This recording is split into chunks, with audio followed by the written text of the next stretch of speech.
We notice that at different times in history, we do have certain readings in the Quran that they were excluded from, what we call now the canon. So we call basically the first stage, what everyone is familiar with, the Uthmanic Codex.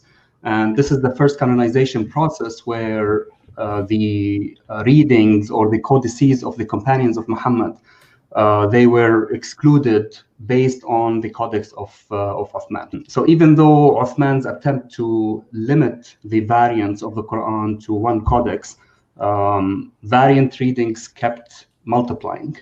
And this is evident from the early works of grammar and exegesis that we have, that you have uncontrollable amount of variants that Muslims were using and circulating among themselves.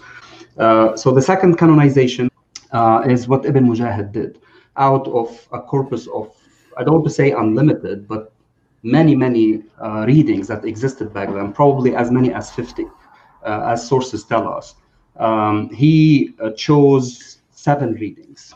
And also in Ibn Mujahid's system, when he chose the 7 readings, each reading was not unique. So you can see also there are differences within one reading. So we find many readings in Ibn Mujahid that people stopped reciting today, and even stopped reciting 300 years, after him. He also disagrees, I think 7 or 8 times with the canonical readings themselves. He also has a lot of, I think I counted 64 transmission errors in his book, where he said that this transmission is wrong, this is wrong, it should be this way, it should be that way. Around 150 years later on, in North Africa and Muslim Spain back then, so we have Abu Amr al-Dani and al-Shatibi, both of them, they were scholars of Qira'at, and they were mainly responsible for limiting those different variations or different students and limiting them into 2 only.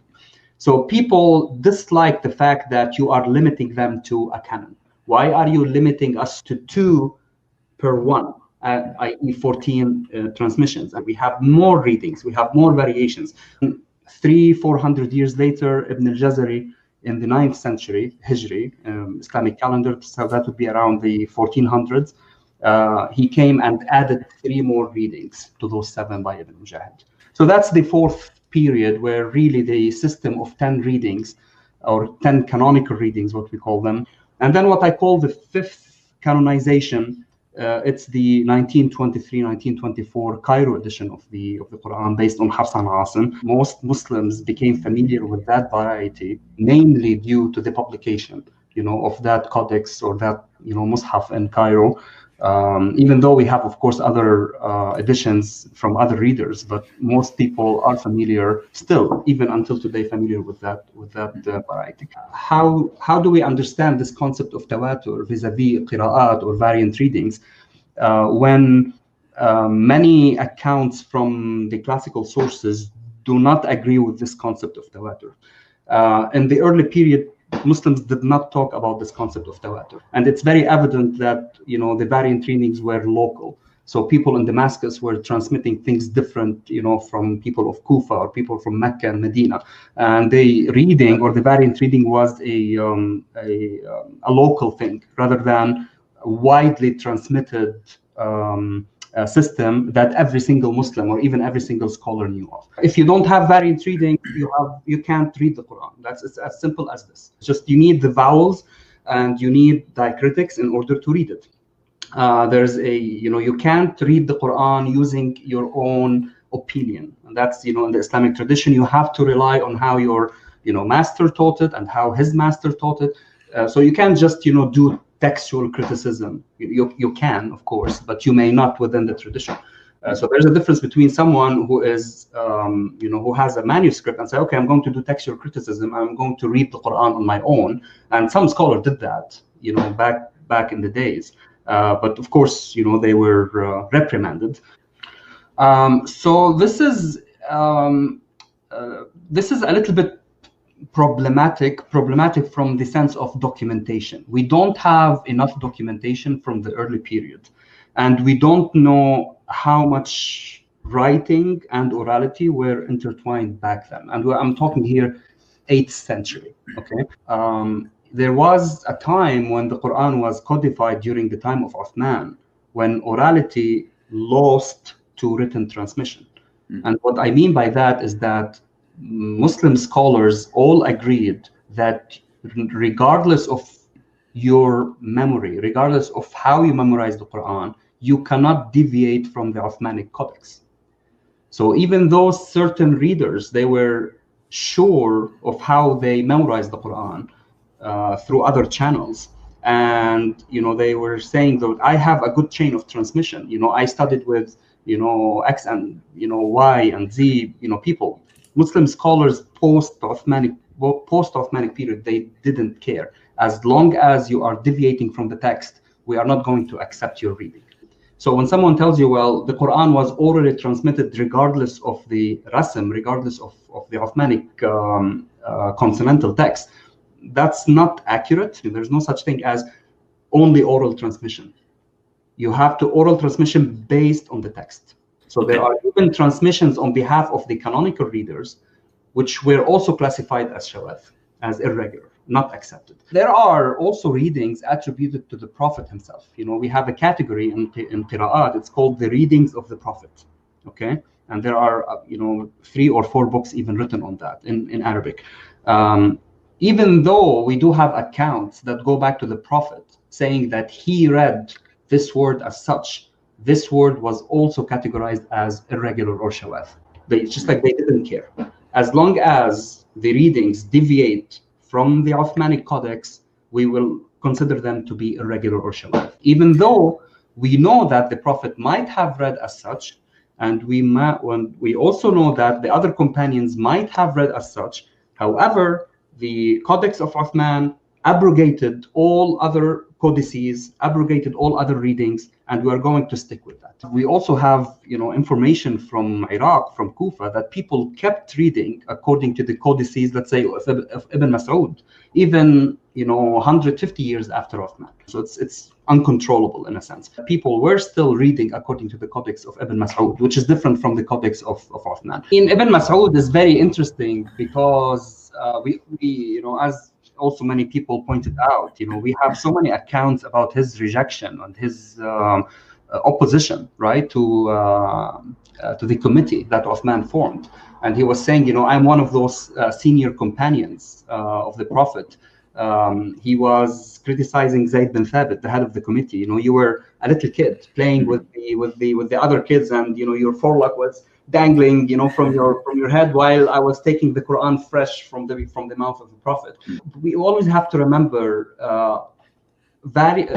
system readings or eponymous readings are very, very attached to geography, even until today. If you talk to people, in Morocco, they are very proud of their Welsh reading. You have people in Africa, they're very conservative about Abu Amr ibn al-Ala. People are attached locally to their reading. And this was the case also back then. People in Kufa, they were, groupies in a sense. It was the group of Ibn Mas'ud. And they did not want to abandon the reading of Ibn Mas'ud for political reasons. There's a lot of politics happening back then. And we do have, actually, there is an interesting account which you don't find in other accounts. There's some kind of tension between Zayd bin Thabit and Ibn Mas'ud. And actually, Ibn al-Arabi, not Ibn Khaldun, the jurist. He said that people claimed that Uthman and sent someone to beat Ibn Mas'ud. It even reached the stage of beating him and breaking some of his rib bones because of his opposition to to the Codex of Uthman. Unfortunately, we don't have manuscripts from that period, but it is very interesting. This paradox is that the Quran is transmitted via tawatur. We have different ways of reading it. How did these eponymous readings or system readings, how were they transmitted? Were they also transmitted via tawatur? And the answer is also problematic, because it seems that in the early period, they were not thinking, this concept of tawatur was not applicable to qira'at, okay? It was basically a local thing, this is the reading of the community, let's say, of Kufa or the community of Medina. Later on, what we call the usulis, the scholars of usul al-fiqh, principles of jurisprudence, they came up with this principle of tawatur. However, other scholars also, they oppose this notion because the criteria of tawatur doesn't apply to these. And this is why, let's say 5th century, 6th century, that would be 11th century, 12th century, there were scholars who were calling for this criteria of tawatur, because you do want the Quran to be mutawatir. If the Quran is not mutawatir, that's a big problem. It is the main source, it is the principal book of Islam. And if the variant readings, the way you access this text, are not mutawatira, then you do have a theological problem. And that's the paradox here. And this is why scholars were back and forth. Even by the time of Ibn al-Jazari, he died 833, so that would be 15th century. In his early life, he was fighting for this concept of tawatur. He said, well, all the qira'at are mutawatira. But then, later on, he did change his mind. Especially in the past, I would say 200 years, there isn't a single book of introduction to Quranic sciences except that they say, well, the variant readings are transmitted via tawatur. They picked up that word. However, where's the footnote? We go to the sources and we see that that's not the case. Can you really prove, the tawatur of qira'at at every single stage back to the Prophet? Was this the case 500 years ago or 600 years ago? And when we see things change over time, we start asking questions. Well, the way we have the qira'at now are different from the way people were reciting. And unfortunately, we don't have much documentation from that period to give an answer or an opinion based on facts. But based on these few accounts of why Uthman did this, and at every single stage of what I'm calling canonization, the reason why you want to standardize is because you have differences. You don't just come and then you want to standardize something if it's already standardized. You can't afford to have different versions of the Quran available among the Muslim community. Okay, so the whole, they were, I don't want to say obsessed, but this was always something that Muslims were thinking about, that we need to have a standard version. We can't afford having variations. Is to try to get rid of variations and gather all Muslims, on one codex. There are many problematic issues about, the collection, especially the committee that he put. So besides Zayd bin Thabit, or the other 3 members in the committee, the 3 of them, they were 9 to 10 years old when the Prophet died. So they were not really senior companions of him. And 3 of them, they were husbands for 3 of Uthman's daughters. So again, you see how politics here is, very intertwined with, with the decision of who Uthman chose in the committee to standardize the text. So again, politics is very important. People shouldn't dismiss politics and the decision of the state to standardize a text. This happened with Uthman. This happened with Ibn Mujahid. He was the chief, reader in Baghdad, and people who opposed him, like Ibn Shanabud and Ibn Miqsam, they were tried, tortured, persecuted, according to sources, imprisoned.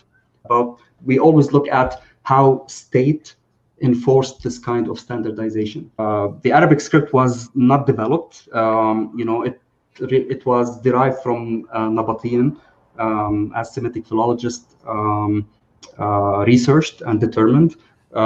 We didn't have vowels, we didn't have diacritics. Yes, there are certain ambiguous passages in the Quran that you do need vowels and diacritics, and this is why readers disagreed. The disagreement are on those, in these cases, where you don't know if you should use passive or active. You don't know who the subject is. You don't know how to conjugate, the verb, the prefix. And we even have manuscripts in Arabic, even 600-700 years after dots and diacritics were developed where you don't have diacritics.